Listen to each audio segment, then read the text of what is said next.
Good day. I hope the blessings of the Lord are upon you, and I hope that the idea of your Sages ministry, the ministry to those who are 55 plus, and by those primarily who are 55 plus, is beginning to come into shape in your mind. You're also thinking about some things to not do, as well as what you do want to do. I want to spend a bit of time talking with you about vision. Where there is no vision, the people perish. You've heard it preached many times. A vision imagines a specific outcome. I suppose the best book I've ever read on vision is Andy Stanley's book, Visioneering, and we'll provide a link to that if you're interested in it. But the training that we're providing is for those who are local leaders of ministry by those 55 plus. Your vision for that group is vital. Nobody can give you a vision for your group. You have to do that. You know who's there. You know what the qualities are. You know what their gifts and abilities and the level of energy that exists in them. In another video, Rick and Susie Toadvine, who lead the Oasis ministry in Portage, Indiana, are going to discuss their vision for the local church ministry there in Portage. As I've begun to work with this, people have asked me what my vision is for Sages internationally. And if you're asking, I'm glad you asked, because that's what I'm going to talk about over the next little bit. So here's my vision for Sages International. Now, this does not take the place of you having a vision for your local ministry. The first thing is to do what we're doing now, which is to develop leadership training specific to Sages ministry leaders. This will help you be effective. Again, I'm thinking global, but I realize that our long-term effectiveness has to be local, because the local church is where people are saved and discipled. Research indicates, specific to this type of ministry, that one of the keys to an effective ministry to those of the sage age is for the leader to be trained. And that's what we're doing. So that's my first vision. I want to train leaders to be effective. Okay. The second thing that is part of my vision is I want to awaken and alert pastors, district superintendents, people who are leading groups like yourself, and then the sage group themselves. I want to awaken all of these to the potential of this awesome group of people. In order to awaken the potential and to raise awareness, several things we have to do. Number one is sages, those of this age group who are often denigrated by comedians. You see all kinds of memes about us that happen on Facebook, everywhere else. There is a minimizing of the significance of those who are of this age. We need our sages to realize that they have insight and wisdom to hand the arriving generation. The Bible teaches that we elders are to do this. The Bible teaches some things that those who are young are to do in regard to we elders. We can't control that.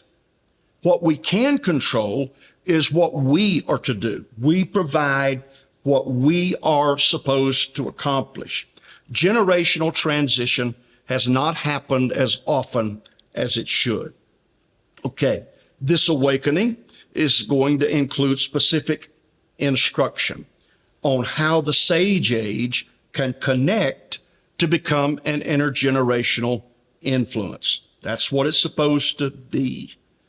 Third, to awaken, we need to emphasize what those of the sage age group have to offer as opposed to what we can't do, okay? If they were to do another March for Missions project, did that as a boy, 20 miles, I'm not sure that I'm up up to a 20-mile Saturday march these days. But there are things I can do. And there are things I can do that in some ways, and in many ways probably, are far more important than what I could do when I was 15 years old. And then within this, because there is a rising tide for this, via social media and UPCIsages.com, to create a culture where that we learn from each other. We're going to partner. We're going to help each other through times of struggle and disappointment. We're also going to celebrate victories together. So in all of this, if we can begin to pump this, and that's my goal, is to just put out there these various things. The third thing that is part of my international vision is that we give ideas that you can use. Darrell Johns said one time that you're never any better than your resources. We are going to make you rich in resources at UPCIsages.com.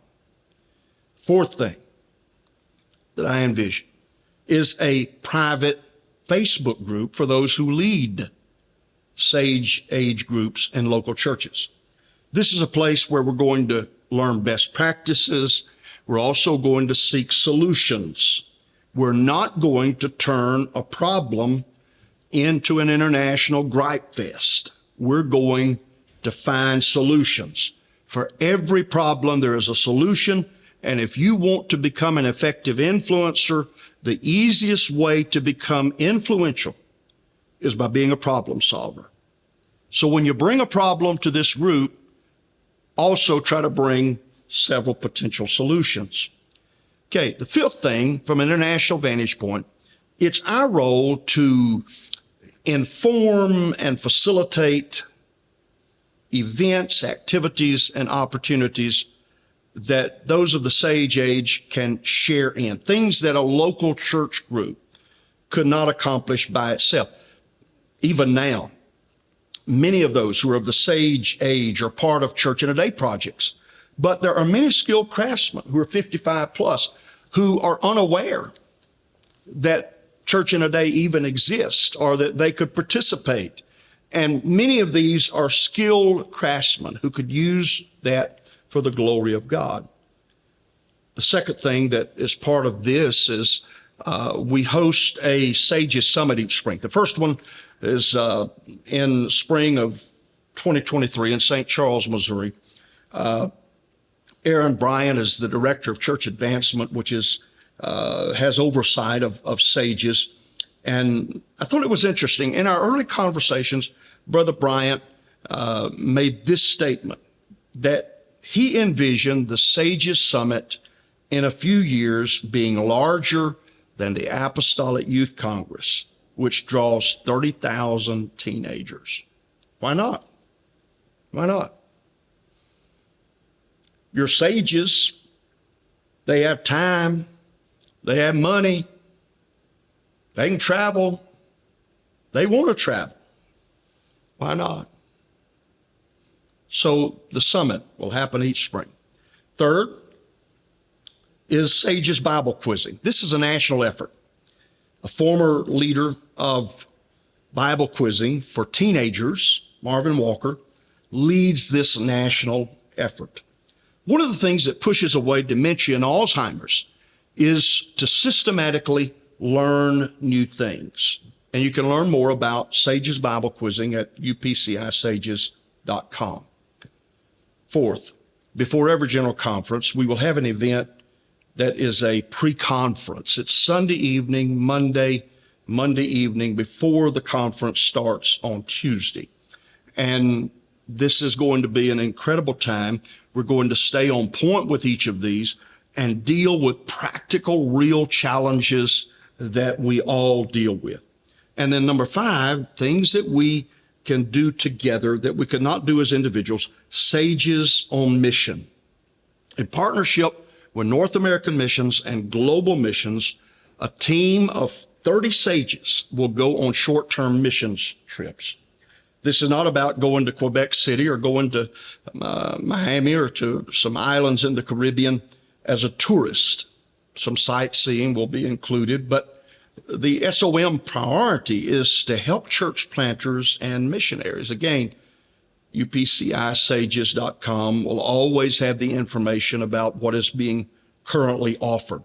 Sixth, things we can't do by ourselves, an annual Sages cruise and an occasional tour of Israel, geared toward the pace that those of the sage age can survive.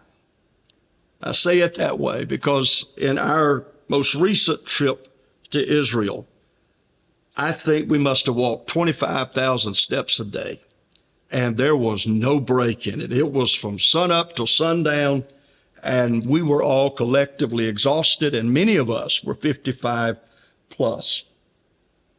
I envision sages helping church planters in small churches on a temporary basis. Imagine a retiree. We have people who winter in Phoenix and South Florida, but imagine some of your sages who do this locking in to help one church planter or a struggling church for the several months that they're there. You know, there are times when just having a mature Christian who knows how to pray makes a huge difference in a church plant. Imagine, in the same context, imagine retirees joining a caravan, bringing their travel trailer or motorhome, making the trek to Alaska to assist churches around that state. Other religious organizations have done this for 40 years. RV ministry. Why not us? Again, many of the sages have time and money to do the things we're describing. It may even be that in the thought of being helpful, one of your sages may be an accountant who could assist pastors of baby churches in setting up their finances. Again, almost daily, somebody shoots me an idea of something grand that we can do. Internationally, the sky's the limit. We have a big vision. We'll work hard toward fulfilling that vision. But you have to have a vision for your local Sages ministry. And knowing that you're going to bring that vision forward and you're going to present it, you're going to sell that vision and you're going to accomplish that vision. I can hardly wait to see what God is going to accomplish through Sages locally and Sages internationally.